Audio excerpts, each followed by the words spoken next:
The hover truck made a sound like grinding metal before it died completely. Richard Webb hit the steering column once, then twice, but nothing happened. He sat in silence for a moment, watching the heat waves shimmer across the endless orange sand ahead. The burning flats stretched in every direction. And he was stuck right in the middle of the worst part. He was 58 years old and thought he had left dangerous situations behind when he retired from the Earth Defense Forces. Now he ran supply routes to remote settlements. Boring work that paid enough. But boring was better than dodging plasma fire. At least it was supposed to be. Richard climbed out of the truck and felt the heat hit him like a physical force. Even with the sun filters built into his transport gear, the temperature was brutal. Dust Haven earned its name. This planet was nothing but desert and rocks, useful only because it sat between human and Dracor territories as neutral ground. Traders came here. Desperate people came here. Smart people stayed away. He popped the engine compartment and saw the problem immediately. A coolant line had cracked, probably from the constant rattling over rough terrain. He could fix it, but it would take time. Time meant water. He checked his supply and did the math in his head. 6 containers, 8 hours of work in this heat. He would make it barely. Richard pulled out his tools and got to work. The metal was too hot to touch even through gloves. He had to wait for shade, work in short bursts, then retreat to the truck cabin to cool down. After an hour, he had made some progress. After 2 hours, he was halfway done. After 3 hours, he saw something moving in the distance. At first, he thought it was a heat mirage. But the shapes were too solid, too dark against the pale sand. He squinted and saw 3 large forms near a cluster of rocks about 200 meters away. They were not moving much. Richard grabbed his emergency binoculars and looked. His hands went cold despite the heat. Dracor warriors. 3 of them. Richard's mind raced through 30 years of military training. Dracor were the enemy. They had been at war with human colonies for over a decade. He had lost friends to Dracor raids. His best friend and co-pilot had died when a Dracor fighter wing hit their transport convoy. He could still see the fire, still hear the screams. These 3 were not attacking anyone. They were collapsed on the ground, barely moving. Their scales looked dull instead of shining. Their wings were folded awkwardly. One of them tried to lift an arm and failed. Richard lowered the binoculars. He should finish his repairs and leave. Nobody would blame him. The war was still happening. These were enemy soldiers. They would kill him if the situation was reversed. Probably. He looked at his water containers. He looked at the 3 shapes in the distance. He thought about his daughter, who barely spoke to him anymore because she thought he was a coward for retiring. He thought about all the things he had done in the war that still kept him awake at night. He thought about the kind of man he wanted to be. Richard grabbed 2 water containers and started walking. The sand was soft and made every step difficult. His legs ached. Sweat poured down his face. The Dracor grew larger as he approached, and he could see details now. They were massive, easily 9 feet tall, even lying down. Their scales were deep red and gold, made for retaining heat in cold space but working against them here. Their reptilian faces had long snouts and sharp teeth. One of them had scars across her neck and shoulders. The scarred one saw him first. Her eyes opened, vertical pupils contracting. She tried to move, to get up, but could only lift her head slightly. Her mouth opened and a raspy sound came out. Her voice was like rocks grinding together. Human. The other 2 stirred. A younger male with bright gold markings tried to reach for a weapon that was not there. The third, another male with medical insignia on his armor, just stared. Richard stopped 10 feet away. He could see their condition clearly now. They were dying. Dehydration, heat exhaustion, maybe worse. Their breathing was shallow. Their tongues were swollen. They had been here for days. The scarred female spoke again, each word clearly painful. "Kill us, be done." Richard shook his head. He knelt down slowly, showing his hands were empty except for the water containers.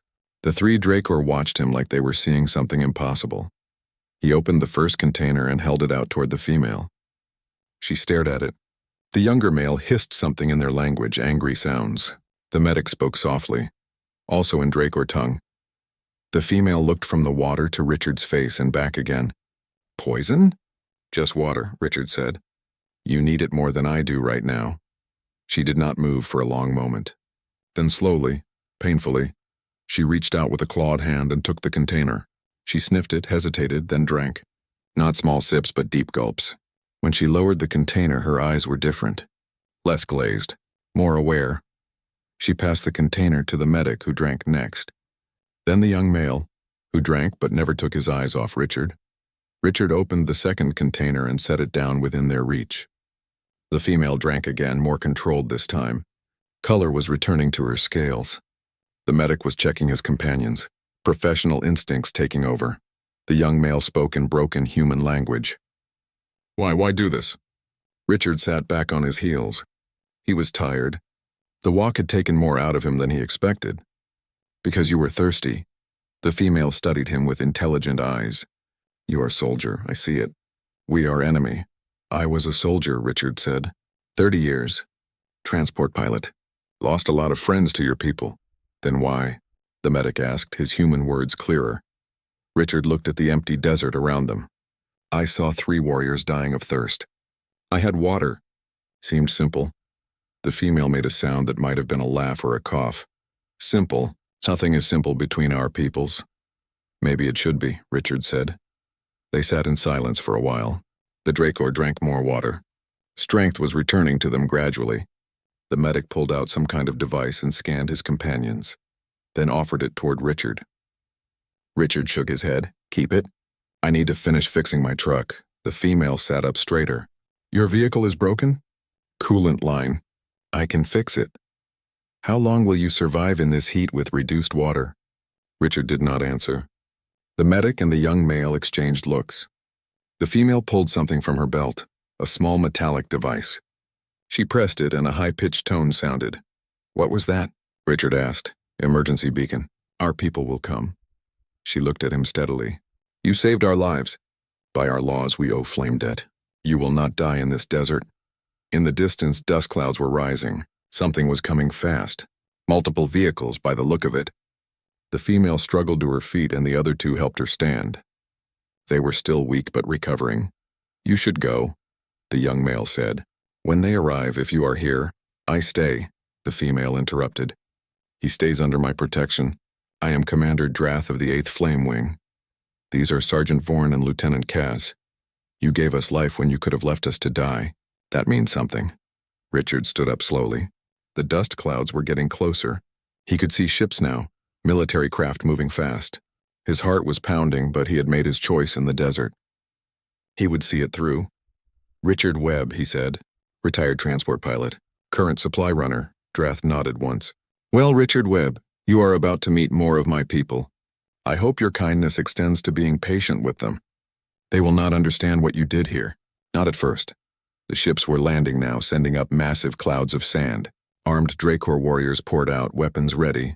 They surrounded Richard and the 3 survivors in seconds. A large Dracor with dark blue scales stepped forward, clearly in command. Commander Drath, report. Why is there a human with you? Drath straightened despite her weakened state. Her voice carried authority. Captain Torque, this human saved our lives. I declare flame debt. He is under my protection. The captain's eyes widened. Other warriors murmured in their language. Torque looked at Richard like he was something unexpected and possibly dangerous. Commander, this human is enemy. We should take him for questioning. You will not, Drath said flatly. The tension in the air was thick enough to cut. Richard stood very still, aware that one wrong move could end badly. But Drath stood between him and the other warriors, and Vorn and Cass moved to flank her despite their condition. Captain Torque's hand moved to his weapon. Commander, I must insist. You may insist all you like, Drath interrupted. But I invoke flame debt. Ancient law. This human is firebound. Touch him and you fight me. The standoff continued. Richard realized his simple act of giving water to 3 dying warriors had just become something much more complicated.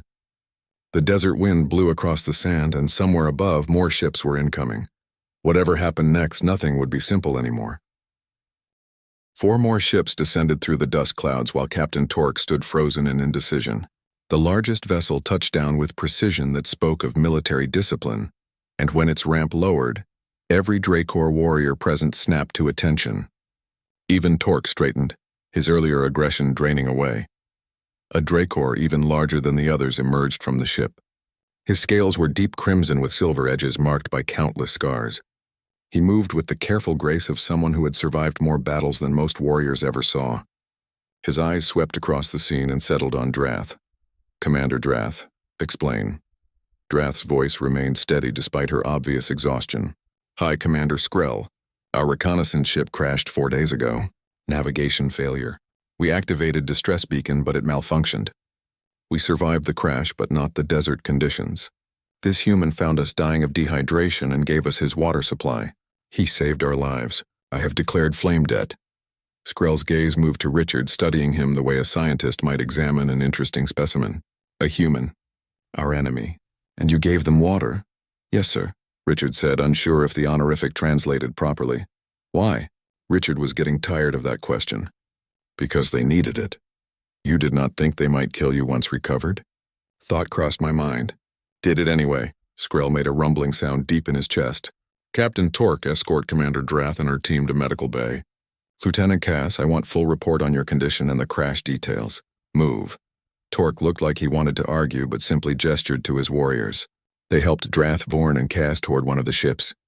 Drath looked back at Richard once, her expression unreadable. Skrell turned his full attention to Richard. "You will come with me. You are not prisoner, but you are not free. You are something that has not existed between our peoples before. We must decide what that means." Richard followed Skrell into the massive ship. The interior was built for beings twice human size, making Richard feel like a child in an adult's world. The temperature was sweltering. Dracor clearly preferred heat. Sweat soaked through his clothes within minutes. They passed through corridors filled with Dracor warriors who stopped to stare. Some looked curious. Others looked hostile. News traveled fast in military ships, and Richard could guess what they were thinking. "Human on board, enemy prisoner, guest?" Nobody seemed sure. Skrell led him to a smaller chamber and gestured to a bench. Richard sat, grateful to be off his feet. The High Commander settled across from him, tail curling around his body in what Richard guessed was a relaxed posture. "Tell me about yourself, Richard Webb." So Richard talked. 30 years in Earth Defense Forces. Transport pilot. Flew supply runs, troop movements, evacuation missions. Saw combat but was not frontline fighter. Lost friends. Lost his co-pilot. Retired because he was tired of war. Started running supplies on neutral worlds because it was safer, and he had a daughter who needed him to stay alive. Skrell listened without interrupting. When Richard finished, the High Commander was quiet for a long moment. "You understand flame debt?" Skrell finally asked. Commander Drath mentioned it. "Some kind of honor thing?" "More than honor. It is foundational to Dracor culture." Skrell leaned forward slightly. "My people evolved on world even harsher than Dusthaven. Water was scarce. Sharing water meant sharing life itself. Over generations, this became sacred law. To give water to dying warrior creates unbreakable bond. The saved owes life to the saver. But you are different case. How so? You are enemy. You expected nothing in return. By our understanding, this creates deeper debt. Commander Drath now owes you her life and more. Her honor demands she protect you absolutely. Sergeant Vorn and Lieutenant Kaz carry same debt. This is why they stood against Captain Torque. Why they would have fought their own kind to defend you." Richard absorbed this information. "I did not do it for any kind of debt. I just could not leave them to die. That makes it more significant, not less." Skrell's eyes were intense. "Do you know what you have done? You have placed 3 of my warriors in position where they must protect human above their own mission, above orders, above species loyalty. This has never happened before. I am sorry if I complicated things." "Sorry?" Skrell made that rumbling sound again, and Richard realized it might be laughter. "Human, you have created crisis and opportunity simultaneously. There are those in my fleet who will see this as propaganda. Others will see it as betrayal. But some like me see something else. What? Possibility." Skrell stood and began pacing. "This war has gone on for 12 years. Both sides have lost much.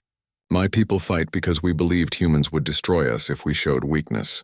Your people fight because you believe we are monsters who cannot be reasoned with. What if both beliefs are wrong?" Richard thought about his years of service. "I have seen Dracor raids. Colonies burned. Civilians killed. And I have seen human attacks on our outposts. Hatchlings left orphaned. Supply lines destroyed, causing starvation." Skrell stopped pacing. "We are both warrior peoples. We both fight to protect our own. Perhaps we are not so different. So what happens now? Now I must make decision. Part of me says take you to Intelligence Division. Extract everything you know about human military. Part of me says honor Flame Debt and return you safely. Part of me says use you as bridge between our peoples. Skrell's tail lashed once, but there is fourth option. General Hrax leads faction that wants war to escalate. He will see you as threat to his goals. He will push for your execution. Richard's mouth went dry. When you say execution, I mean exactly that. Hrax believes showing mercy to humans makes us weak. He has significant support among younger warriors who know only war, who were taught humans are existential threat. Are we? A threat, I mean? Skrell considered this carefully. You are expanding into territories we claimed. We are expanding into territories you claimed. Neither side will back down. That makes us threats to each other, yes. But existential? I am no longer certain. Your action today suggests humans capable of mercy even toward enemies. That is not trait of species that must be exterminated. A tone sounded through the ship. Skrell touched a device on his wrist and listened to rapid Dracor speech. His expression darkened. Hrax has just arrived on the flagship. He demands emergency council meeting. He wants to challenge my authority over your status. Skrell looked at Richard steadily. In Dracor military, leadership disputes can be settled through trial by combat. It is ancient tradition, rarely invoked but legal. Hrax is going to invoke it. You would have to fight him, or choose champion to fight in my place. I am old Richard Webb. I have fought many battles. But Hrax is in his prime and has never lost single combat. Skrell's voice was calm despite the implications. If he wins, he takes command of this fleet. And you die. Richard felt ice in his stomach despite the oppressive heat. What about the Flame Debt? If Hrax controls fleet, he can declare special circumstances that override tradition. It has happened before in extreme situations. Your presence would be considered extreme. So I am going to die because I gave 3 people water in the desert. Possibly. Skrell moved toward the door. But I did not survive 200 years of warfare by accepting defeat easily. Come. You should see what happens next. Your fate will be decided in the next hours regardless. They walked through more corridors to a massive chamber that must serve as command center. Dozens of Dracor officers were present, with more arriving constantly. The tension was palpable. Richard saw Drath enter with Vorn and Cass. She had been treated and looked stronger, though still favoring her right side. When she saw Richard, relief crossed her features. Then another Dracor entered, and the room went silent. General Hrax was enormous even by Dracor standards, with scales like polished obsidian and eyes that burned with intensity. He radiated aggression, violence barely contained. Warriors moved aside as he strode directly to Skrell. High Commander, I invoke right of challenge. On what grounds? Skrell's voice was neutral. You bring enemy onto flagship. You entertain notion of peace while our warriors die in combat. You allow human to corrupt our traditions. Hrax pointed at Richard. That thing should be interrogated and executed. Instead, you treat it as guest. This is failure of leadership. Murmurs ran through the assembled officers. Some nodded agreement. Others looked uncertain. Skrell remained calm. I follow ancient law. Flame Debt is sacred. Flame Debt applies to warriors, not vermin. This human is not warrior. It is spy, saboteur, propaganda tool. Convenient that it appeared exactly when and where our reconnaissance team crashed. Too convenient. Richard started to protest, but Drath caught his eye and shook her head slightly. Let them argue. You accuse me of poor judgment, Skrell said. Very well. I accept challenge. Choose your terms. Trial by combat. Traditional rules. If I win, I take command of 8th Fleet, the human dies. Any who supported it face charges of treason. Drath tensed beside Vorn and Cass. Other officers shifted uncomfortably. This was more than just Richard's life now. This was about faction control of significant military force. Skrell was silent for a long moment. And if I win? I submit to your command. Withdraw my objections. The human's fate is yours to decide without interference. Agreed.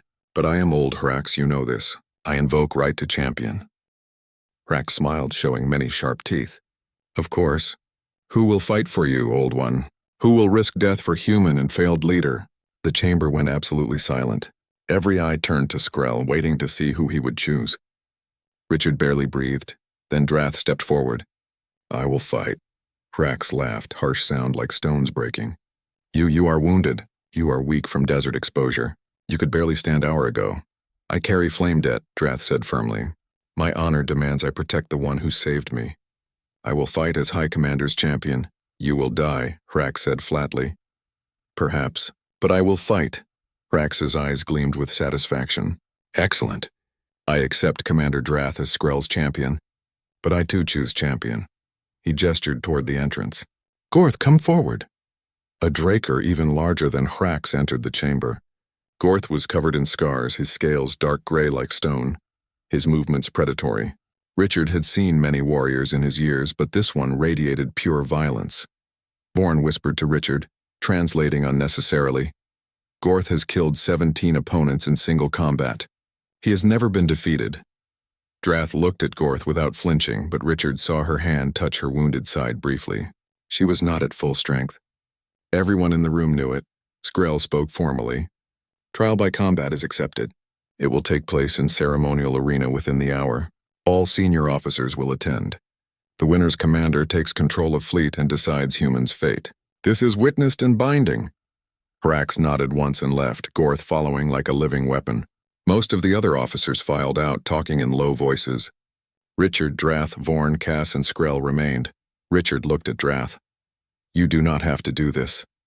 Yes, she said simply. I do, you gave life.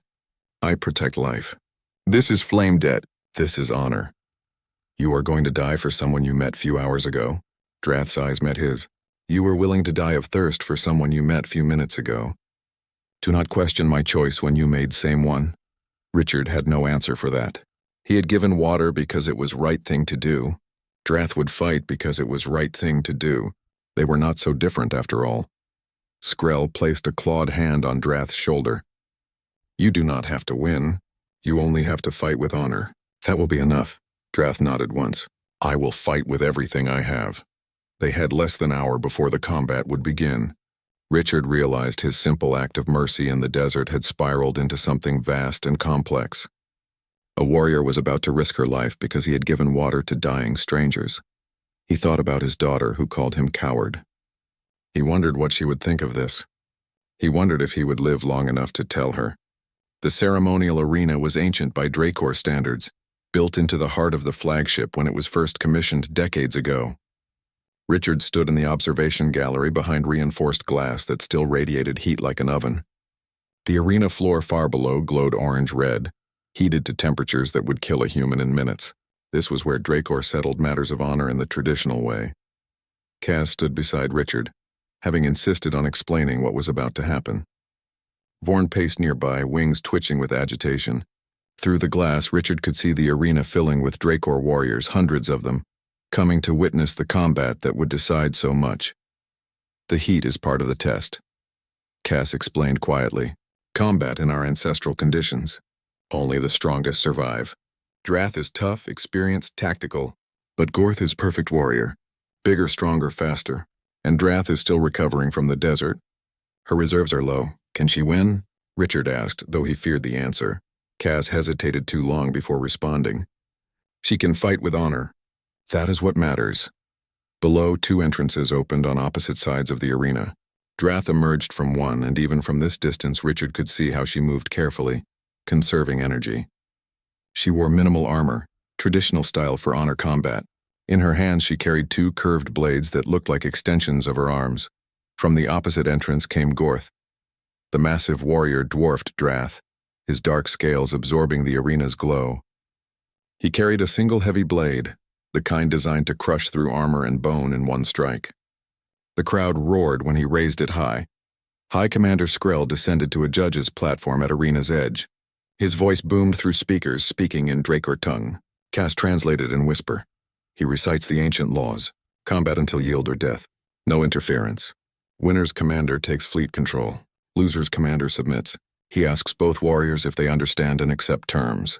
Drath and Gorth both signaled agreement. The crowd grew silent. Skrell raised one arm, held it high for 3 heartbeats, then dropped it. The fight began. Gorth charged immediately, covering ground with frightening speed for something so massive. His blade swung an arc designed to bisect Drath completely. But she was not there. She rolled aside at last possible moment, blades flashing out to score shallow cuts across Gorth's thigh as she passed. First blood to Drath. The crowd made sounds of surprise. Gorth barely seemed to notice the wounds.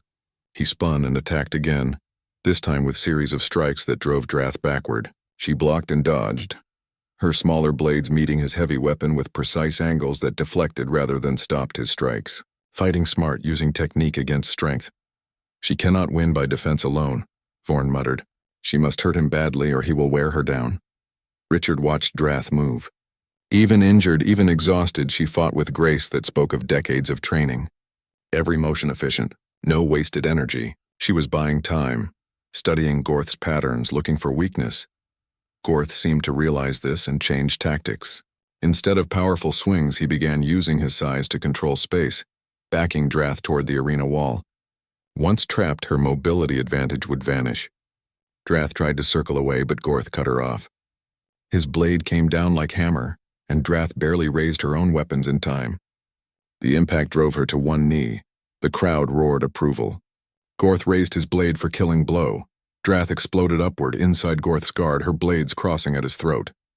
For a frozen moment they stood locked, Drath's weapons drawing twin lines of blood across Gorth's neck, not deep enough to kill but showing she could have. Then Gorth's fist crashed into her side, the wounded side, and Drath flew backward. She hit the ground hard and did not get up immediately. Gorth touched his neck, looked at the blood on his claws and roared. The sound was pure rage. He had been marked, embarrassed, shown vulnerable. He charged at Drath with no technique at all, just fury. "Get up," Richard whispered. "Get up, get up, get up!" Drath rolled aside as Gorth's blade shattered the floor where she had been. She regained her feet, but slower now, favoring her side worse than before. The earlier impact had damaged something. Her breathing was labored even from this distance. Gorth pressed his advantage, raining blows that Drath could barely deflect. One strike got through, blade edge cutting across her shoulder. Another caught her leg. She was bleeding from multiple wounds now, weakening with each passing moment. The crowd was chanting Gorth's name. Richard's hands were pressed against the glass. He wanted to do something, anything, but this was beyond him. All he could do was watch someone die because she had chosen to protect him. Drath stumbled, went down to one knee again. Gorth stood over her, blade raised. The crowd was screaming. Hrack stood in his observation platform, already looking victorious. Skrell watched impassively, but Richard saw the old commander's tail coiled tight with tension. "Yield," Gorth roared down at Drath. "Yield and I will make death quick." Drath looked up at him. Blood ran down her face from cut above her eye. She was breathing hard, but her voice carried clearly. "No." She launched herself from kneeling position, driving both blades up with everything she had left. Gorth tried to block, but his blade was out of position from the overhead strike. Drath's weapons found gaps in his armor, sinking deep into his shoulder and side. Gorth screamed and backhanded her away. She hit the wall with sickening impact and slid down. Gorth staggered, pulling one of Drath's blades from his shoulder with his free hand. Dark blood poured from his wounds. He was badly hurt now, but Drath was not getting up. The arena fell silent. Gorth limped toward Drath's unmoving form. She stirred weakly but could not stand. Her remaining blade lay just beyond her reach. Gorth kicked it away. He stood over her, breathing heavily, bleeding from multiple wounds but still standing. "Yield," he said again, quieter now. Drath tried to push herself up and failed. She lay there, defeated but unbroken. "No yield. Kill me or I continue fighting." Gorth raised his blade. The crowd was silent now, watching. This was the moment. Death blow was coming. Richard did not think. He grabbed the communicator Cass had clipped to observation panel and keyed it on. "Stop!" His voice boomed across the arena. Every Draker turned to look at the observation gallery. Gorth paused, blade still raised. Skrell's eyes widened in shock. "Human has no voice here," Hrack screamed from his platform. "This is our law, our way. Silence him." But Richard kept talking. "Gorth, you are warrior, yes? You understand honor? Then look at what you are about to do." Gorth stared up at the gallery, confusion on his scarred face. "I finish combat. She will not yield." "She will not yield because she made promise to protect me," Richard shouted. "She owes flame debt. Her honor demands she fight until death. But what honor is there in killing warrior who is already beaten? Where is victory in executing someone who saved 3 dying warriors in desert? You are enemy." Gorth roared back. "Your life means nothing. Then why did your people evolve flame debt?" Richard was making this up as he went, using everything Skrell had told him. Why make sharing water sacred if life means nothing? Drath gave me answer in desert. She said nothing is simple between our peoples. But maybe it should be. Maybe warrior should recognize warrior. Maybe honor means more than just winning. Gorth looked down at Drath, then at his own wounds, then back at Richard. I do not understand.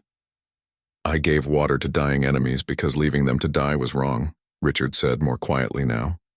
Drath fights to death because breaking her word is wrong. You have proven you are stronger warrior. Everyone here sees it. But what kind of warrior kills the defeated when they fought with courage? Is that Dracor honor? Because if it is, then maybe my people are right to fear you. The silence in the arena was absolute. Gorth stood frozen, blade still raised. Drath lay bleeding below him, watching with dimming eyes. Every warrior present was listening. Gorth slowly lowered his blade. What are you doing? Hrax screamed. Kill them both. Kill the traitor and the human. Gorth turned to face Hrax's platform. No, I am your commander. I order you to finish this. You order me to abandon honor, Gorth said, his voice carrying across the arena. To kill defeated warrior who fought bravely. To prove strength through cruelty instead of justice. This is not honor. This is not why I became warrior. He turned back to Drath and extended his hand to her. You fought well, Commander. You did not yield. Your honor is satisfied. Mine is satisfied. Combat is done. Drath stared at his offered hand in disbelief. Then slowly, painfully, she reached up and grasped it. Gorth pulled her to her feet. She swayed but stood, and the two warriors faced each other as medical teams rushed into the arena. Skrell rose from the judge's platform. Combat concludes without death. Rare but legal outcome. Both warriors showed courage. Both showed honor. As judge, I declare Gorth victor by opponent's inability to continue. But I also recognize Commander Drath satisfied flame debt through willingness to die. Both are honored. This is outrage. Hrax stormed down from his platform toward the arena floor. They colluded. The human interfered. This combat is invalid. Human has no authority here but spoke truth, Skrell said calmly. Gorth made his own choice. Combat is valid. You chose champion. Champion chose mercy. You are bound by result. Hrax looked around at the assembled warriors. Many were nodding, murmuring agreement. The younger warriors especially seemed moved by what they had witnessed. Gorth stood beside Drath now, supporting her weight, and the image was powerful. Hrax's expression twisted with rage. You will regret this, Skrell. All of you. This is not over. He stormed out of the arena. His supporters looked uncertain, but most followed. Gorth remained, helping Drath as medical staff worked on her wounds. Vorn and Kaz rushed down from the observation gallery. Richard followed more slowly, exhausted from tension and heat. By the time he reached the arena floor, Drath was being stabilized. She looked at Richard through pain and exhaustion. You broke protocol. Could have made things worse, but did not, Gorth rumbled. He looked at Richard with new respect. You spoke truth I needed to hear. Sometimes warriors forget honor in pursuit of victory. You reminded me why I fight. He touched his wounded shoulder and winced. Though your friend does not pull her strikes. You are a good fighter, Drath said weakly. Would have killed me. Yes. But human made me remember being good fighter and being honorable fighter are not always same thing. Gorth glanced at Skrell. Hi, Commander. I formally request transfer to Commander Drath's unit. I would learn more about this flame debt and the human who creates such chaos. Skrell's rumbling laugh echoed across the arena. Request granted. You three appear to be forming interesting team. He looked at Richard. And you, Richard Webb, continue to surprise. You turned combat into lesson. Perhaps there is hope for our peoples after all. Richard was too tired to respond with anything but truth. I just did not want to watch someone die for me. Not after she tried so hard to live. That, Skrell said quietly, is exactly why this matters. Medical teams took Drath away for treatment. Vorn and Kaz went with her. Gorth followed, limping but unbowed. Richard started to leave, but Skrell stopped him. Hrax meant his threat. This is not over. He has support among hardline factions. He will try again more carefully next time. You have become symbol now, Richard Webb. Symbol of possible peace. That makes you target. What do I do? Survive. Let me handle military politics. But know this. Skrell's ancient eyes held secrets and sadness. Word of today spreads already. Both sides will hear. Human who gave water. Draker who protected him. Combat that ended in mercy. Stories have power. This story will spread like fire across dry grass. It may help peace, or it may make extremists desperate enough to do terrible things. Richard thought about his daughter, about his simple life running supplies, about the 3 warriors dying in the desert that started all this. I just gave them water. Yes? And water in desert means everything. Skrell turned away. Rest now. Tomorrow we decide what comes next. For you, for my fleet, for our peoples. Richard made his way back to his quarters, mind spinning with everything that had happened. In less than a day he had gone from fixing a broken truck to being at center of potential shift in Galactic War. All because he could not leave dying warriors in the sand. He collapsed on the bunk in his quarters, too tired even to remove his boots. Sleep came hard despite exhaustion. He kept seeing Drath on the arena floor, kept hearing Gorth's blade whistling through air, kept wondering what would have happened if he had stayed silent. But he had not stayed silent. Could not stay silent. And now the consequences would ripple outward in ways he could not predict or control. Richard woke to someone pounding on his door. His whole body ached from stress and heat exposure. For a moment he forgot where he was, then reality came flooding back. Draker flagship. Trial by combat. Everything that happened yesterday. The pounding continued. Richard Webb. Open door. He recognized Vorn's voice and stumbled over to key the door open. The young Dracor warrior pushed inside, agitated in ways Richard had not seen before. His wings were half spread, a sign of stress. What happened? Richard asked. Everything happened. Stories everywhere. Every ship and fleet talking about it. Human news networks have it too. Someone recorded arena combat and transmitted it before security could stop them. Vorn pulled up a display on his wrist device. Look! Richard saw footage of himself shouting at Gorth, of Drath bleeding on arena floor, of Gorth lowering his blade and helping her stand. The video had text overlays in both human and Dracor languages. It had been viewed millions of times already. Both sides are reacting, Vorn continued. Human military wants to know why you are on Dracor flagship. Dracor High Council wants explanation from Skrell. Media calling you peacemaker, traitor, hero, spy. Everyone has opinion. Nobody knows truth, and what is the truth? Richard asked quietly. Vorn looked at him for a long moment. Truth is, you gave water. Everything else grew from that simple act. But simple does not mean small. You changed something, Richard Webb. Old warriors like Skrell and Drath see it. Young warriors like me feel it. Even Gorth, who was pure weapon, now questions what we fight for. Is that good or bad? Do not know yet. But High Commander wants you in Command Center immediately. Human military is sending delegation. They want to talk. Richard dressed quickly and followed Vorn through the ship.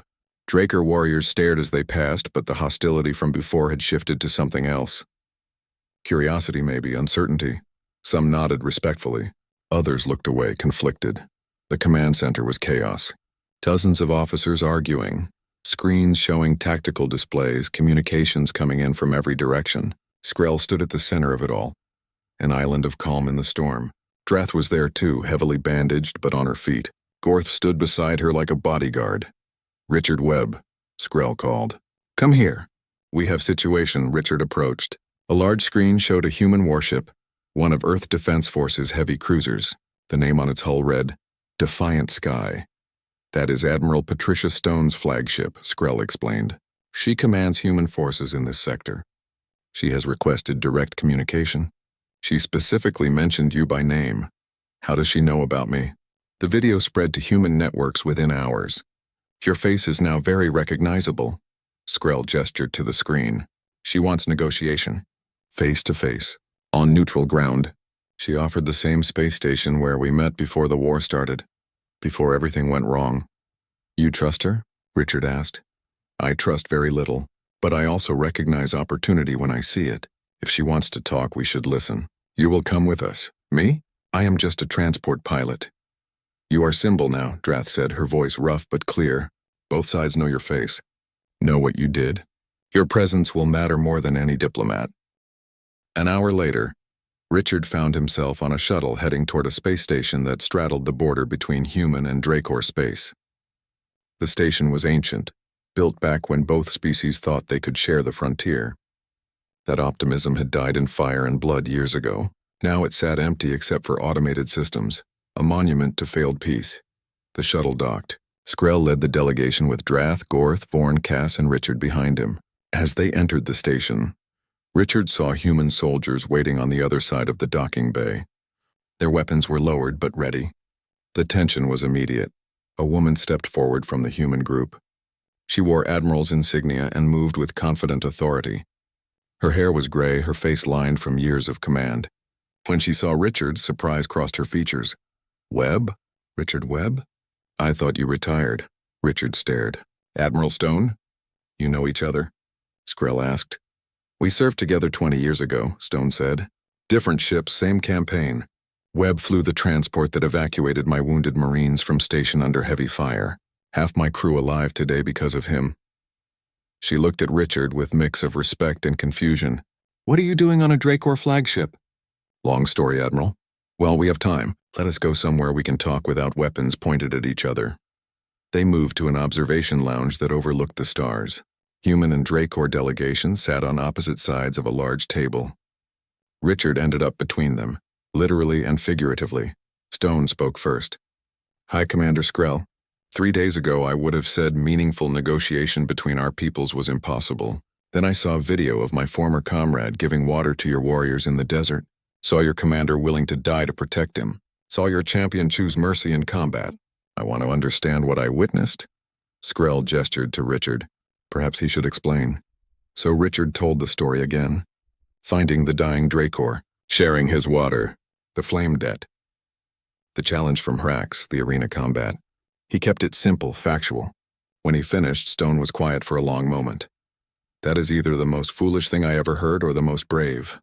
She finally said, "Probably both." "I just did what seemed right," Richard said. "Right." Stone leaned back.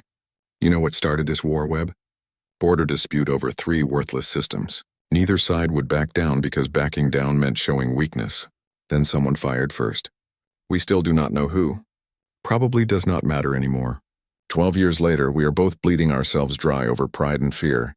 My people fight because we believe yours will destroy us if we do not." Skrell said carefully, "You expand faster than we do. You have more worlds, more resources. Eventually you will see us as obstacle to be removed. And we fight because your warriors attacked our colonies," Stone countered. "Civilians died. We will not tolerate that. Your people attacked our supply convoys. Hatchlings starved." The 2 commanders glared at each other across the table. Richard saw it clearly now. Both sides had legitimate grievances. Both had committed atrocities justified as necessary. Both were trapped in spiral of escalation with no clear path out. "This is pointless," one of Stone's officers muttered. "We should not be here." "Agreed," a Dracor officer rumbled from the other side. But Drath spoke up. "Tell me something, Admiral. Why did you really agree to this meeting?" Stone looked at her. "Because I am tired.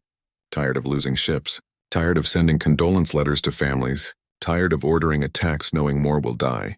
When I saw that video, I saw something I have not seen in years. 2 warriors from opposite sides treating each other with honor. Made me remember why I joined military. To protect my people, not to kill others." "Same reason I fight," Drath said quietly. "To protect, to defend. But somewhere in 12 years of war, protecting became killing. Defending became attacking. I forgot difference until Human gave me water when he should have left me to die." Gorth shifted in his seat. "I was taught humans are monsters without honor. That mercy is weakness. Then I watched Human risk death to save enemy. Watched Commander fight to death rather than break promise. These are not actions of monsters or weak beings. These are warrior actions. My soldiers are warriors too," Stone said. "They fight with courage. They care for their wounded. They mourn their dead. They are not monsters either." The room fell silent. Richard looked around the table and saw something shifting. Not peace, not yet, but recognition. Both sides were acknowledging the other's perspective in ways that had not happened in years. Cass pulled out a data pad. "I compiled casualty statistics from both sides over last 5 years. May I show them?" Skrell nodded. Cass projected the data where everyone could see. The numbers were staggering. Tens of thousands dead. Hundreds of ships destroyed. Entire colonies wiped out.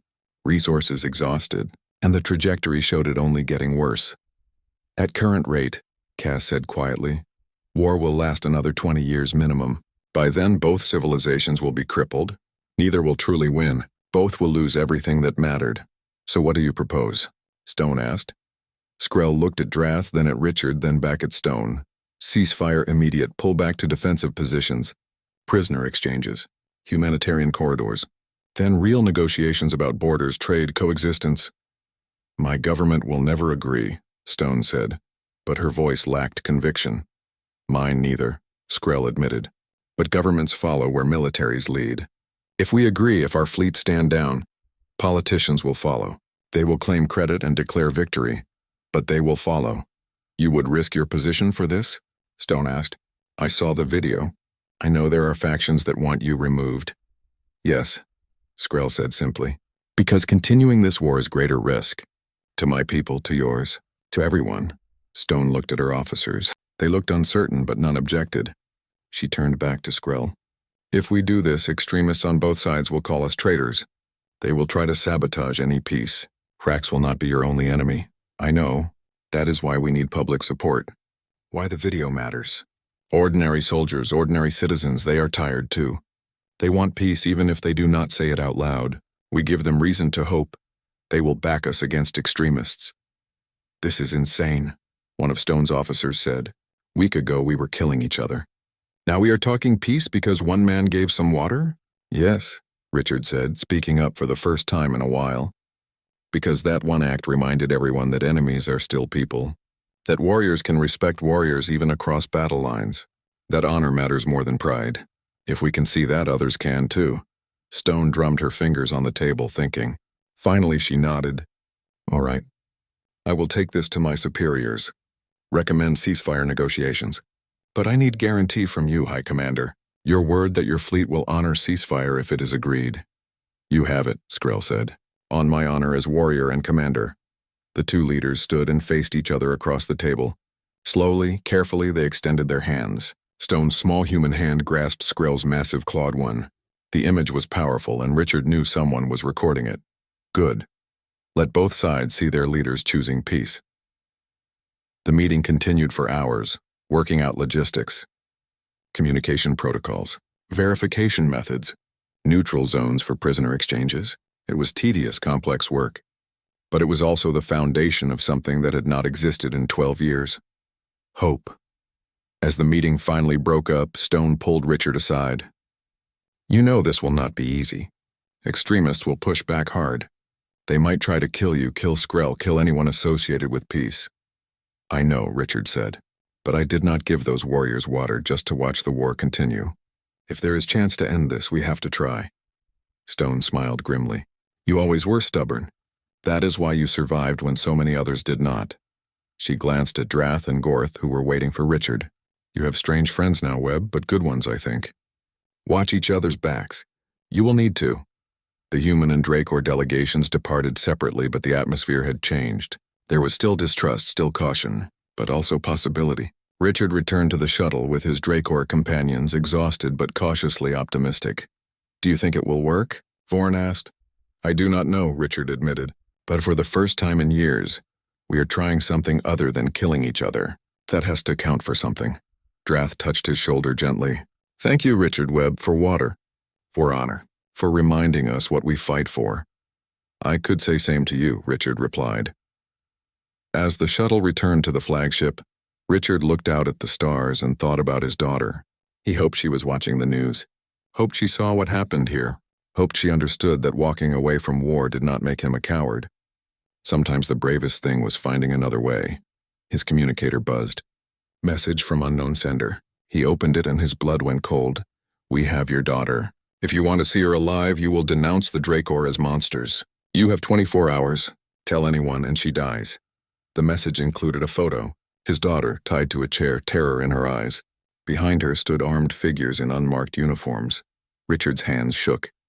Drath saw his expression. What is wrong? He showed her the message. She read it, her eyes hardening. Extremists. Moving faster than we expected. They have my daughter. Richard's voice was hollow. They want me to destroy what we started here. Want me to lie about you, about all of this. Gorth leaned over to see the message. Where is she? I do not know. They did not say. Just that I have 24 hours. Richard looked at Drath desperately. I have to save her. She is my daughter. But if I do what they want, then everything we fought for dies, Drath finished. She was quiet for a moment, then she straightened despite her injuries. You saved my life when you had no reason. Flame debt means I protect you and yours absolutely. We will get your daughter back. We? Richard asked. We, Gorth rumbled. I owe you too. For teaching me honor. And us. Vorn and Cass said together. Richard looked at the 4 Dracor warriors who had become unlikely allies. This could destroy the peace before it starts. If you are caught helping me, then we are caught, Drath said firmly. But we will not abandon you. That is not our way. Is not warrior way. Richard felt something in his chest loosen. He was not alone. Whatever came next, he had allies who would stand with him even against their own people if necessary. Thank you. All of you. Thank us when we have her safe, Drath said. Now show me message again. We have work to do. Drath studied the photo on Richard's communicator with professional intensity. They had moved to a secure briefing room on the flagship, away from prying eyes and ears. Skrell had been informed and was coordinating with Admiral Stone, but the rescue would be a small team operation. Fast, quiet, precise. The background, Drath said, zooming in on details behind Richard's daughter. Industrial facility. Human construction. Old style, probably frontier colony era. See these structural supports? That design was common 15 years ago. Can narrow down possible locations. Cass added his analysis. The lighting is artificial but bright. Underground facility or one with sealed windows. Temperature control visible in upper right, older model. This is not modern military installation, abandoned base or repurposed civilian structure. How does that help us? Richard asked, trying to keep panic from his voice. 24 hours was not much time. Vorn pulled up a star map. You were crossing Dust Haven when your truck broke. These extremists would need to grab your daughter quickly once they knew you were on our ship. She was probably close by within 2 or 3 systems. He highlighted several planets. These have abandoned facilities matching the type we see in photo. 3 planets, Gorth rumbled. Too many to search in time. Not if we think tactically, Drath said. Extremists chose Dust Haven region for reason. Remote, neutral, hard to track. They will stay in same region. Somewhere they have established presence. She pointed to one planet on the map. This one. Barren rock called Haven's Edge. Former mining colony abandoned 10 years ago when resources depleted. Perfect hideout for those who do not want to be found. You are guessing, Richard said. I am making educated assessment based on 30 years of military intelligence work, Drath corrected. But yes, some guess involved. However, I note the message came from this sector. She showed the communication trace. And ships detected leaving Dust Haven after news broke about you went to Haven's Edge. Someone is there who does not want attention. It was their best lead. Richard had to trust it. How do we reach her before the deadline? Skrell entered the briefing room at that moment. You will take fast assault shuttle. 5 of you. Drath leads. I am also sending someone else who volunteered. He stepped aside and Admiral Stone walked in behind him, accompanied by a human soldier in Special Forces gear. Captain Anna Rodriguez, Stone introduced. Best tactical officer I have. She wants to help. Rodriguez nodded to the group. I saw the video. I believe in what you are trying to do. Also, my niece is friends with your daughter, Mr. Webb. Nicole talks about you sometimes. I will help get her back. Human and Dracor working together, Vorn said quietly. This is new. Better get used to it, Rodriguez replied. If peace happens, this will be normal. Skrell pulled up tactical data on Haven's Edge. Old mining tunnels go deep. Colony headquarters is here, mostly intact. If they are holding prisoners, probably in the lower levels where scanners cannot penetrate easily. You will go in quiet, extract the target, get out. Do not engage unless necessary. Both human and Dracor extremists may be working together to sabotage peace. You cannot trust anyone you encounter. How long to reach Haven's Edge? Richard asked. 3 hours at maximum speed, Cass answered. Gives us time to plan entry and extraction. Then we leave now, Drath said. Every minute matters. The assault shuttle was built for speed and stealth. It was cramped with 3 Dracor, 2 humans and equipment, but nobody complained. Richard sat strapped in, watching the stars blur past, thinking about his daughter. Nicole was 28, strong and independent. She had chosen humanitarian work instead of military service, wanting to help rather than fight. She was a better person than him in many ways. She could not die because he had tried to make peace. Rodriguez sat across from him, checking her weapons. Your daughter is tough. I met her once during relief operation. She stayed calm during crisis, helped coordinate evacuation. She will hold together until we reach her. What if we are wrong about the location? Richard asked. Then we search everywhere until we find her, Gorth said simply. No other option. Drath was reviewing building schematics that intelligence had pulled from old colonial records. Main entrance will be watched. Service tunnels here and here look intact. We enter from this maintenance shaft. Move through lower levels. Cass, you handle any technical systems we encounter. Vorn, you are rear guard. Gorth and Rodriguez take point with me. Richard stays center, protected. I can fight, Richard protested. You are pilot, not soldier, Drath said firmly. Let us do what we do best. Your job is recognize your daughter and keep her calm once we find her. The 3 hours passed intense preparation. They reviewed plans, checked equipment, went through contingencies. When Haven's Edge appeared on view screen, Richard's stomach tightened. The planet was gray and lifeless, pocked with old mining scars. The abandoned colony was barely visible from orbit, just a cluster of structures slowly being buried by dust storms. The shuttle landed 10 kilometers away, using canyon system to hide their approach. They exited into thin atmosphere that required breathing equipment. The temperature was brutal, swinging between freezing and scorching as the planet's erratic rotation moved them through sun and shadow. They moved quickly despite the terrain.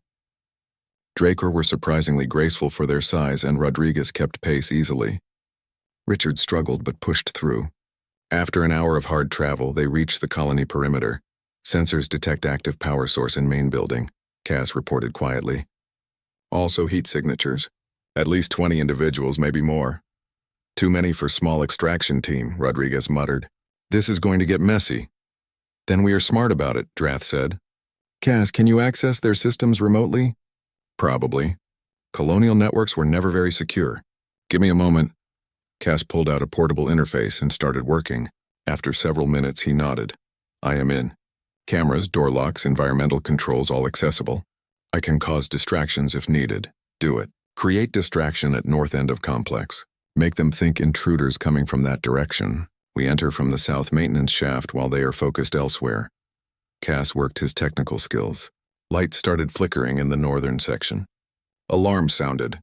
Through stolen camera feeds, they watched armed figures rush toward the disturbance. Humans and Dracor both, just as Skrell had warned.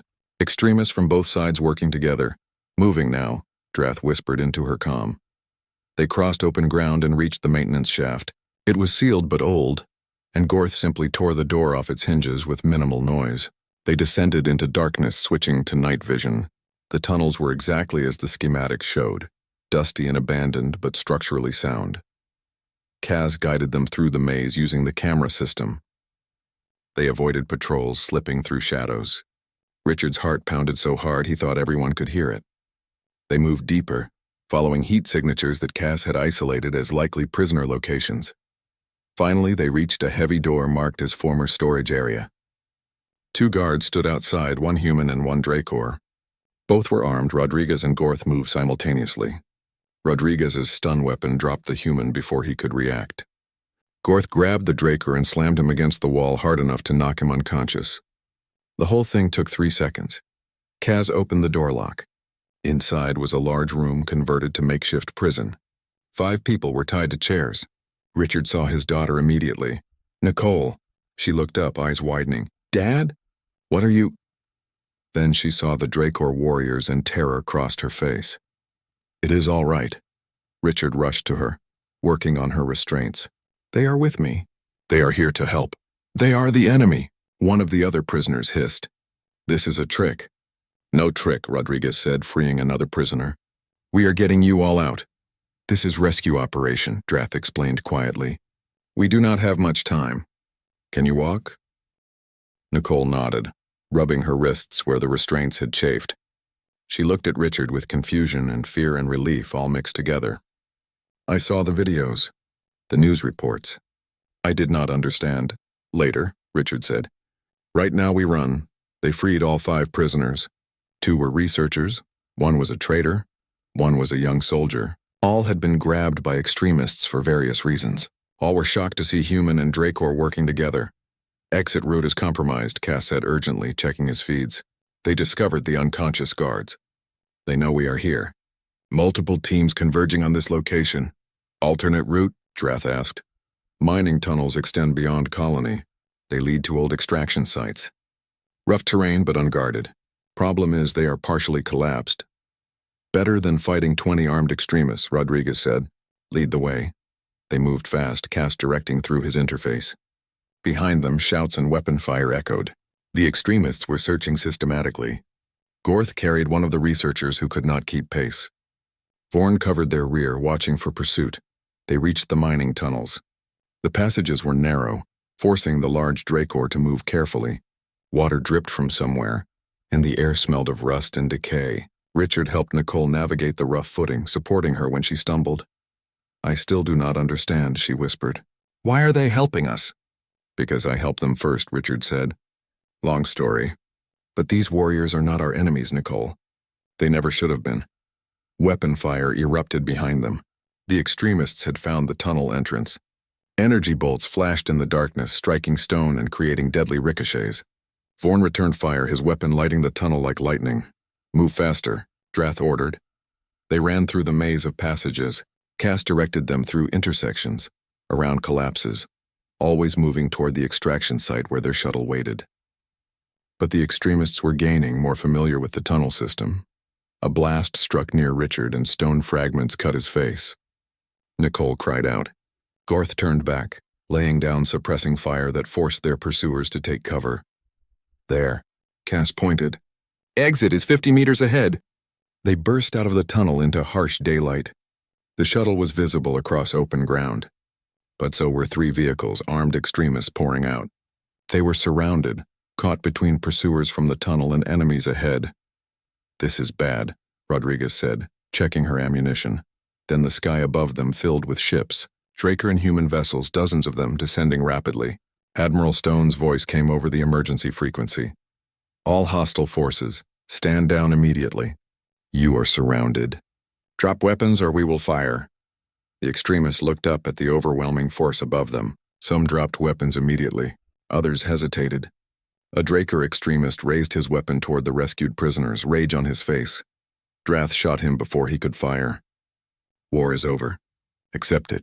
The fight went out of the remaining extremists.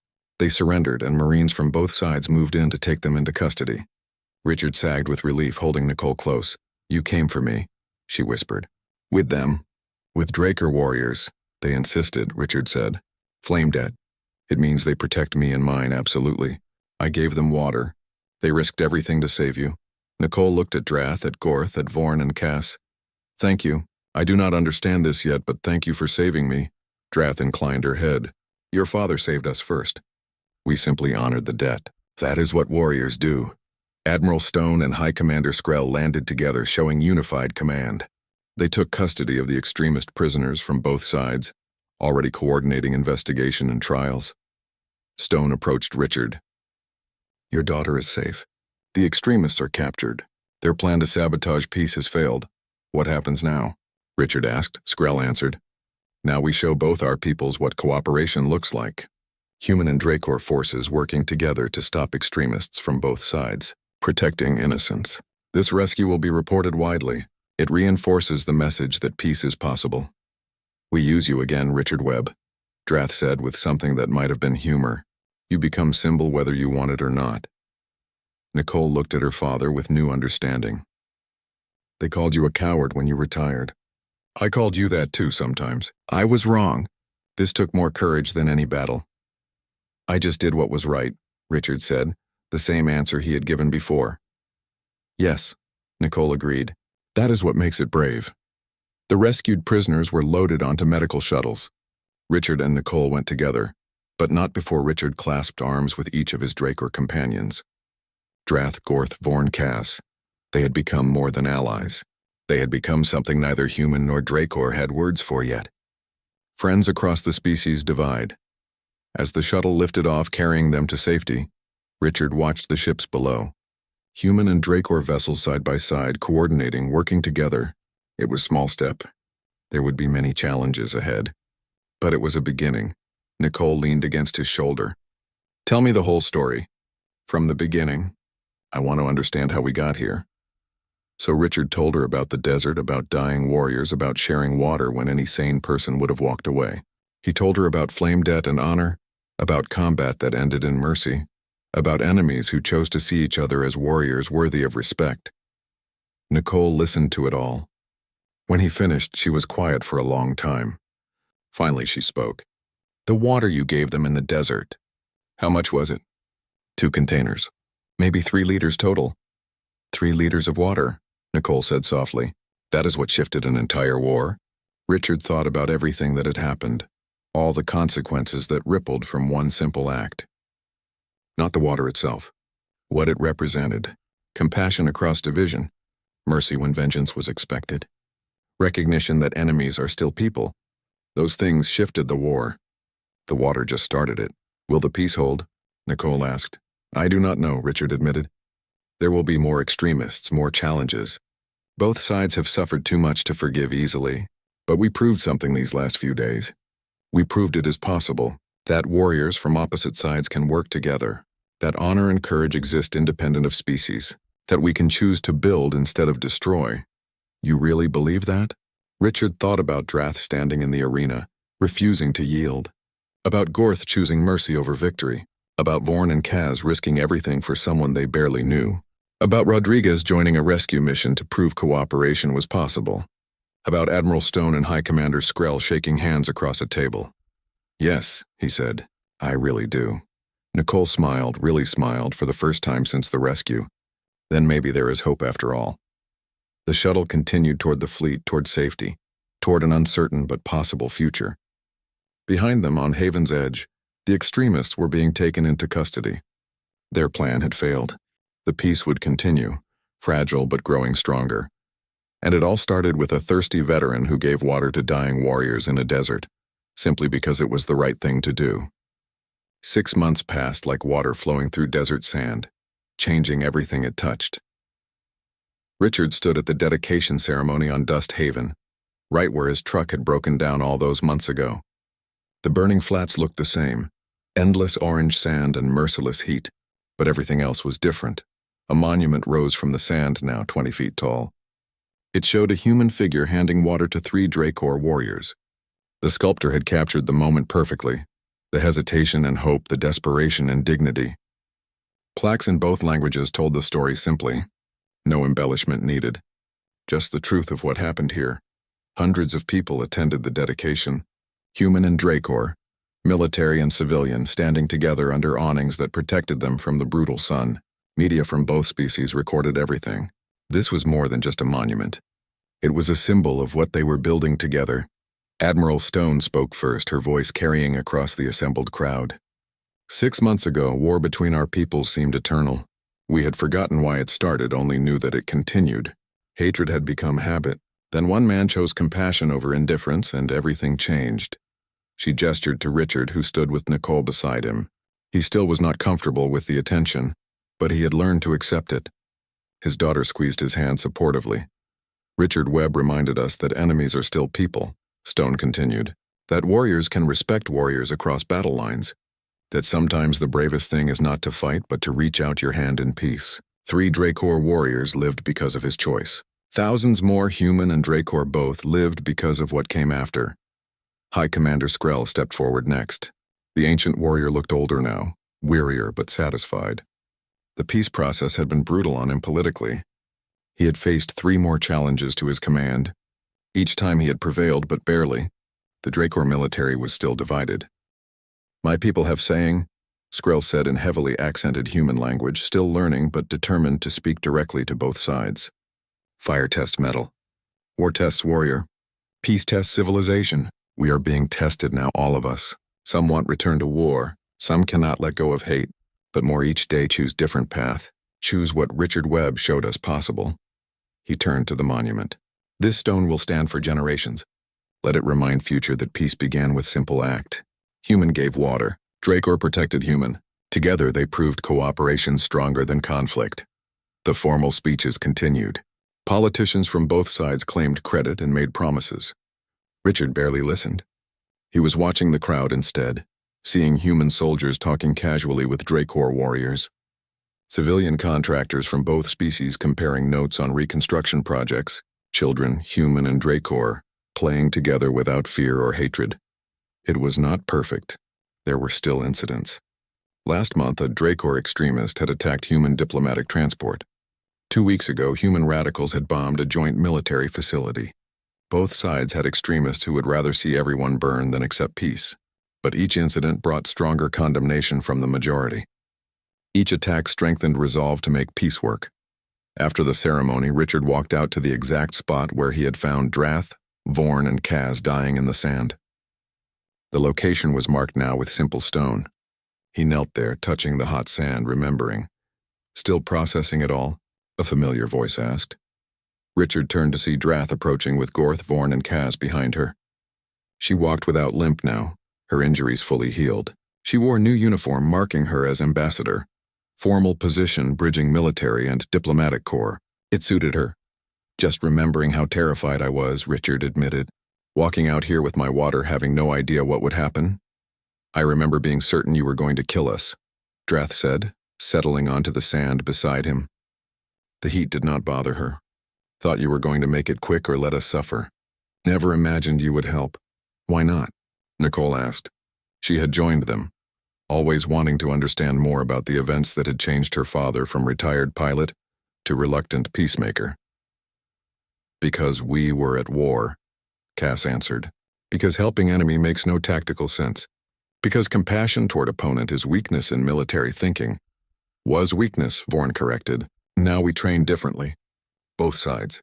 Soldiers learn when to fight and when to show mercy. Learn to see enemy as potential ally. Not easy but necessary." Gorth rumbled agreement. The massive warrior had changed most visibly of all of them. He now led joint training programs teaching human and Dracor forces to work together. His reputation as undefeated champion gave him authority. His choice of mercy in the arena gave him moral weight. Young warriors from both sides listened when he spoke about honor. "How are the joint patrols going?" Richard asked. They had established mixed crews on ships patrolling the border regions, ensuring both sides honored ceasefire. "Better each month," Gorth said. First crews were tense. Lots of distrust. Now they are forming bonds. Fighting side by side against pirates and smugglers builds trust fast. Nothing like shared danger to make warriors respect each other. "We are also seeing cultural exchange," Cass added enthusiastically. The medic had become researcher, studying how to merge human and Dracor medical knowledge. Human doctors learning Dracor techniques, our medics learning from human medicine. Both sides benefit. Saved 3 lives last week using combined methods neither side had alone. Admiral Stone and High Commander Skrell approached the group. Behind them came Captain Rodriguez and several other officers from both sides who had become key figures in peace implementation. "Richard Webb," Stone said formally. "High Commander Skrell and I have discussed this extensively. We want to offer you a position." "I am just a transport pilot," Richard said. "The protest automatic now." "You are symbol of peace," Skrell corrected. "Both sides know your face, know your story. You have credibility neither military nor politicians possess. We want you as official liaison, traveling between our peoples, speaking to those who still doubt, helping maintain what we have built." "I am not qualified." "You are most qualified," Drath interrupted. "You see what matters. Not tactics or politics or power. Just people. That is what peace needs." Nicole touched her father's shoulder. "You should do it, Dad. You started this. See it through." Richard looked at the monument, at the assembled crowd beyond, at his unlikely companions. 6 months ago he had been alone in the desert, facing a simple choice. Now he was surrounded by people from 2 species who had chosen to work together. "All right," he agreed. "I will do it." The next hours were filled with more ceremonies, more speeches, more formal events. But eventually the official business ended and people began to disperse. Some headed to the new joint base being built nearby, others to the shuttle port. The monument would remain, watched over by automated systems and regular visits from both sides. Richard found himself alone with Drath as sunset approached. The burning flats were beautiful in the fading light, orange sand turning gold then red. Twin moons were rising, casting strange shadows. "Do you think it will last?" Richard asked. "Real peace, not just ceasefire?" Drath considered carefully before answering. "I think we have changed something fundamental. Warriors who fought together cannot easily become enemies again. Children growing up seeing both species working together will not understand old hatred. Trade and cultural exchange create connections that are hard to break. But yes, there will be challenges. Some will always want war. Some will never forgive losses. We must be vigilant. That sounds exhausting. Peace requires more effort than war, Drath said. War is simple. Destroy enemy. Win at any cost. Peace is complex. Compromise, understanding, constant work to maintain trust. But it is better. Worth the effort. I never thought I would call a Dracor warrior a friend, Richard admitted. Never thought I would trust one with my life. With my daughter's life. I never thought I would owe flame debt to human, Drath replied. Never thought I would see human and think warrior, ally, friend. But here we are. They sat in comfortable silence as the sun set completely. Stars emerged, the same stars visible from Earth and from the Dracor homeworld. The same universe, just seen from different perspectives. Gorth, Vorn, and Kaz joined them as full dark fell. Nicole came too with Rodriguez. They sat together in the desert where it all began, representatives of two species learning to coexist. I propose toast, Vorn said, pulling out containers of water. He passed them around, both human and Dracor receiving equal shares. To Richard Webb, who shared water when any sane person would have walked away. To flame debt honored, Cass added. To warriors who chose mercy, Gorth continued. To peace, Rodriguez said simply. To peace, everyone echoed. They drank together, water shared freely without thought of scarcity or debt, just companions in the desert, united by events that had spiraled from single act of compassion. Nicole looked at the assembled group, human and Dracor mixed naturally. Tell me honestly, was it really just about the water? Or was there something more? Richard thought about her question. The water was real. I saw dying warriors and I had water they needed. That part was simple. But what came after, all the complications and consequences, that was about something deeper. Recognition, respect, willingness to see beyond hate and fear. The water just gave us the excuse to find what was already there. What was there? Nicole asked. Possibility, Drath said. Your father gave us possibility. Everything else we built on that foundation. The night grew colder as it always did in the desert. Human and Dracor moved closer together, sharing warmth in the most practical way. The divisions that had seemed absolute 6 months ago now felt artificial, imposed by politics and fear rather than reality. What do you think historians will say about all this? Rodriguez wondered. Centuries from now, how will they explain the war ending? They will probably get it wrong. Skrell's voice came from behind them. The old commander had approached silently. They will look for complex political reasons, strategic calculations, economic pressures. They will write papers and books trying to explain the unexplainable. He settled onto the sand with them, moving carefully with age-stiffened joints. But truth is simple. War ended because one person chose compassion. Others chose to honor that compassion. More chose to follow example. Sometimes history turns on small moments, not grand strategies. This was one of those moments. Do you regret the war? Nicole asked boldly. All those years of fighting? Skrell was quiet for a long time. I regret that it took us so long to find another way. I regret every warrior lost on both sides. I regret the hatred we built and maintained. But I do not regret that we finally found path to peace.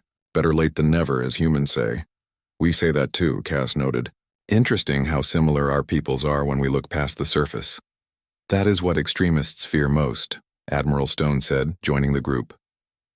They fear we will realize we are not so different, that our conflict was unnecessary, that they wasted lives and resources for nothing. That is why they fight so hard to maintain division. They are losing, Vorn said with satisfaction. Every day more people choose peace. Every day the old hatred weakens. But we cannot be complacent, Drath warned. Extremists are dangerous when cornered. They will try spectacular attacks, attempt to restart the war through atrocity. We must be ready.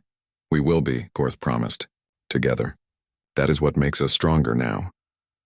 The group sat under the stars, talking of plans and hopes, challenges and solutions. They represented something new, something that had not existed before. Not human, not Dracor, something that transcended both, built on shared values that both species recognized. Honor, courage, loyalty, compassion. Eventually, people began to drift away, heading to shuttles and beds. Richard and Drath remained longest, watching the stars wheel overhead. "Thank you," Richard said finally, "for protecting me, for protecting Nicole, for believing in this." "Thank you for giving water when you could have walked away," Drath replied. "For reminding me that being warrior means protecting, not just destroying. For showing my people and yours that another way exists. I still do not feel like I did anything special." Drath made the rumbling sound that was Dracor laughter. "That is exactly why you are special. You see basic decency as ordinary, but in the middle of war, decency is revolutionary." They stood and walked back toward the base together, Human and Dracor, unlikely friends bonded by events that had changed their worlds. Behind them, the monument stood silent guard over the desert, marking the spot where everything changed. In the months and years that followed, Richard would travel between worlds, speaking about peace, mediating disputes, helping maintain the fragile bonds between species. Nicole would join him eventually, bringing her humanitarian expertise to joint relief efforts. Drath, Gorth, Vorn, and Kaz would become leaders in the new era, showing both militaries how to transform from enemies to allies. There would be setbacks. A terrorist attack that killed 30 from both sides, a border dispute that nearly reignited hostilities, political factions that demanded return to war. But each challenge was met and overcome. The peace held and grew stronger, not because it was easy, but because enough people on both sides chose to make it work. Historians would indeed debate the end of the war for generations. They would write about political pressures, resource exhaustion, changing public opinion. Some would get close to the truth. But the real answer was simpler than most could accept. A war that had lasted 12 years and killed thousands ended because one man gave water to 3 dying warriors in a desert, because those warriors chose to honor the dead absolutely, because others saw what was possible and chose to follow. Sometimes the greatest changes begin with the simplest acts. A hand extended in friendship, water shared with the thirsty, mercy shown to the defeated, compassion given freely without expectation of return. Richard Webb never stopped being surprised by what followed his choice that day in the burning flats, but he never regretted it. He had given water because someone needed it. Everything else that came after, all the peace and cooperation and hope, that was just the natural consequence of doing the right thing, and in the end, that was enough. The monument stood for generations, just as Skrill predicted. It became pilgrimage site, place where humans and Dracor would come to remember how peace began. Children of both species would hear the story and learn the lesson. Not a lesson about grand strategy or military might, a lesson about recognizing the person behind the enemy, about choosing compassion over convenience, about the power of simple human decency to change everything. On the monument's base, they had inscribed final line in both languages. 7 words that captured everything that happened. Because they were thirsty, he gave water. Simple truth that had shifted a war and created a future where 2 species learned to walk together under the same stars. No longer enemies, but partners in building something better than what came before. And it all began with a thirsty veteran, a broken truck, and 3 dying warriors in the endless desert sand.